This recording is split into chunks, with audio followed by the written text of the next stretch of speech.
Here's a real quick tip for you on LinkedIn. So gone are the days that you can just put on your headline, which is the line underneath your name on LinkedIn, on your LinkedIn profile. Gone are the days that you can put a job title and where you work. Don't do that. You need to put something about who you are. Now, there's a lot of formulas that are successful on your LinkedIn headline. I would want you to put something about what you do. Maybe you're an operations leader. Maybe you are a communication expert. And an expert is always a really good thing to put. But say something about who you are. You're a data-driven operational leader.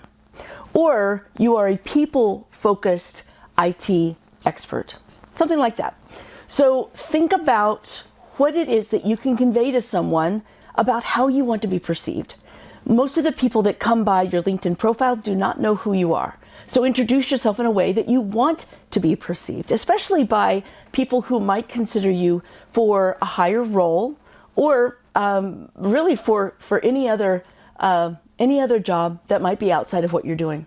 And of course, if you're going to network with someone, whether you're sales or not, you want to make sure that you put your best face forward to people that you don't know. All right, that's it for me today. Thank you, Tammy Kabell with Career Resume Consulting. Thanks for watching.